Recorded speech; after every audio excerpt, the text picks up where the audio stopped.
Hi friends, அனைவருக்கும் வணக்கம். இஸ்ரேலுக்கும் ஈரானுக்கும் இடையிலான யுத்தம் ஒரு கொடூரமான கட்டத்தை தற்பொழுது எட்டியிருக்கின்றது. ஈரானின் ஏவுகணை மலையில் சிக்கிய இஸ்ரேல் ஒரு மிக பெரும் துயரத்தை இன்று சந்தித்திருக்கின்றது. இது ஒரு சாதாரண யுத்தம் இல்லை நண்பர்களே, இது ஒரு மிகப்பெரிய அழிவு. நகரங்கள் கண்முன்னே அழிந்து கொண்டிருக்கின்றன. மனிதர்கள் நெருப்பு வீதிகளில் சிக்கிக் கொண்டிருக்கிறார்கள். ஏவுகணைகள் வானில் வட்டமிட்டு கொண்டிருக்கின்றன. முழுக்க முழுக்க பயம், சாவு, சத்தமின்றி விழும் கண்ணீர். இது ஈரானின் பதிலடியால் இன்று இஸ்ரேல் அனுபவிக்கின்ற மிக பெரும் துயரமாக மாறியிருக்கின்றது. தன்வினை தன்னை சுடும், ஓட்டப்பம் வீட்டை சுடும் என்பார்கள். இதுவரை இஸ்ரேல் தன்னை சுற்றியிருக்கின்ற நாடுகளுக்கு எதை விதைத்ததோ இன்று அது அறுவடை செய்து கொண்டிருக்கின்றது. ஈரானின் தாக்குதலில் மிகவும் பாதிக்கப்பட்ட ஒரு நகரம் ஹைபாவின் அருகேயுள்ள டம்ரா நகரம். ஒரு அமைதியான கிழக்கு பகுதி, இஸ்ரேலினுடைய கிழக்கு பகுதி. அந்த இடத்தில் ஒரு குடும்பம், அழகிய குடும்பம், தாயும் அவருடைய 2 சிறிய பெண் குழந்தைகளும் ஈரானின் ஏவுகணை தாக்குதலில் உயிரிழந்திருக்கின்றார்கள். அந்த வீடு இப்போது சாம்பல் மேடாக காட்சியளிக்கின்றது. அதேபோல இஸ்ரேலின் தெல் அபிவிற்கு அருகிலுள்ள பாட்ஜாம், இந்த பிரதேசமும் ஒரு அற்புதமான பிரதேசம்.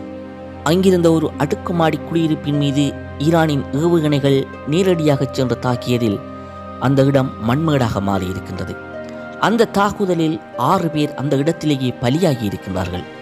மிகவும் சோகமாக பலர் சிக்கிக்கொண்டு அவர்களை மீட்பதற்காக இஸ்ரேலிய படையினர் கடுமையாக போராடியதாக தெரிய வருகின்றது. அதேபோல இஸ்ரேலினுடைய தெற்கு நகரமான ரிசோன் லெசியோனில் வீடுகள் சேர்ந்து சின்னாபின்னமாகி இருக்கின்றன. ரெகோபோத் நகரில் உள்ள உலக புகழ்பெற்ற விஞ்ஞான ஆய்வகம் வெய்ஸ்மன் இன்ஸ்டிடியூட் தாக்கப்பட்டிருக்கின்றது. அந்த இடம் மண்மேடாக காட்சியளிக்கின்றது. இந்த தாக்குதலில் மட்டும் 40க்கும் மேற்பட்டோர் காயமடைந்திருப்பதாக இஸ்ரேல் கூறுகின்றது. அறிவியலாளர்கள், கல்வியலாளர்கள், மருத்துவர்கள், விஞ்ஞானிகள், மருத்துவம் பயிலும் மாணவர்கள் என அனைவரும் அங்கு உயிர் வாழ சிரமப்படுகின்றார்கள். இந்த தாக்குதலில் அவர்கள் படுகாயங்களுக்குள்ளாகி இருக்கின்றார்கள். தெல் அவிவ் மற்றும் ரமாட்கான் இஸ்ரேலினுடைய இதய பூமி என்று கூறுவார்கள். இஸ்ரேலினுடைய இதயம் இந்த தெல் அவிவும் ரமாட்கானும். அந்த நகரங்களை ஈரான் சல்லடையாக தாக்கி இருக்கின்றது. நகர சாலைகளில் ஏவுகணைகள் சரமாரியாக விழுந்திருக்கின்றன. அதனால் வீதிகள் சிதைந்து சின்னாபின்னமாகி இருக்கின்றது. அங்கு நிறுத்தி வைக்கப்பட்ட கார்கள் எரிந்து பற்றி எரிந்து கொண்டிருக்கின்றன. ஏவுகணைகள் வீடுகளின் மீது சரமாரியாக விழுகின்றது. இந்த தாக்குதலில் 7 இராணுவ வீரர்கள் காயமடைந்திருக்கிறார்கள்.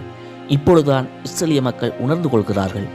இப்பொழுதுதான் இஸ்ரேல் மக்களுக்கு துன்பம், துயரம், பலி என்பது விளங்கத் தொடங்கி இருக்கின்றது. உண்மையான போர் எவ்வாறான பாதிப்புகளை ஏற்படுத்தும் என்பதனை இஸ்ரேல் மக்கள் இப்பொழுதுதான் கண்முன்னே காண்கின்றார்கள். இஸ்ரேல் மீது ஈரான் நடத்திய தாக்குதலில் இதுவரை மொத்தமாக 13 தொடக்கம் 14 பேர் உயிரிழந்திருப்பதாக கூறப்படுகிறது. 200க்கும் மேற்பட்டோர் காயமடைந்ததாகவும், பல 100 வீடுகள் அழிந்து ஆய்வகங்கள், சாலைகள், பாரிய வியாபார நிலையங்கள் நிர்மூலமாக்கப்பட்டிருப்பதாகவும், மக்கள் அச்சத்தில் பதற்றமடைந்து பாம் ஷெல்டர்களுக்குள் அடைந்து கொண்டிருப்பதாகவும் தெரிய வருகிறது. வான்வழி போக்குவரத்து முற்றாக இஸ்ரேலில் நிறுத்தப்பட்டிருக்கின்றது. இஸ்ரேலினுடைய அயர்ன் டோம் மற்றும் ஏரோ 3 போன்ற ஏவுகணை தடுப்பு முறைகள் ஈரானின் ஏவுகணைகளை தடுத்து நிறுத்தினாலும் சில ஏவுகணைகள் வெற்றிகரமாக இஸ்ரேல் மண்ணை அடைந்திருக்கின்றன. நண்பர்களே, இது ஒரு தொடக்கமே. மனிதர்கள் உயிரிழக்கின்றார்கள்.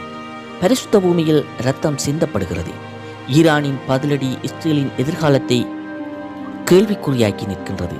இந்த யுத்தம் ஒரு நாட்களுக்கு அல்ல, ஒரு தலைமுறைக்கு அல்ல, இது பல யுகங்களுக்கு நீண்டு செல்லத்தான் போகின்றது.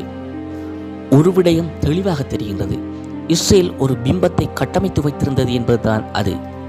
நிச்சயமாக இஸ்ரேலால் ஈரானை தனியே எதிர்கொள்ள முடியாது. அது இன்று தனது பங்காளிகளை அழைத்து கொண்டு ஈரான் மீது ஒரு கொடூர தாக்குதலுக்கு தயாராகி வருகின்றது.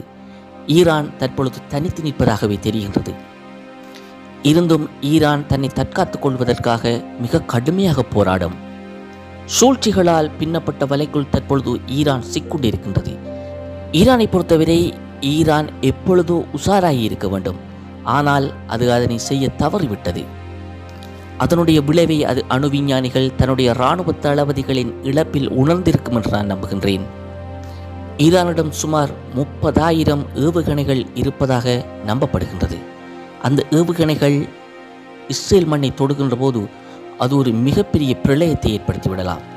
ஈரானிய இராணுவ தளபதி ஒருவர் இவ்வாறு கூறியிருக்கிறார்: எங்களுக்கு உயர்மட்ட உத்தரவு கிடைக்குமாயின் 40 நிமிடங்களுக்குள் 1800 ஏவுகணைகளை எங்களால் இஸ்ரேல் மீது ஏவ முடியும் என்பதே அந்த செய்தி.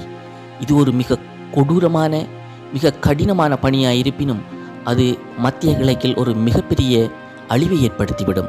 இதோடு நான் உங்களுடைய கருத்துக்களை கமெண்டில் பதிவு செய்யுங்கள். மீண்டும் ஒரு காணொளியில் சந்திக்கலாம். நன்றி.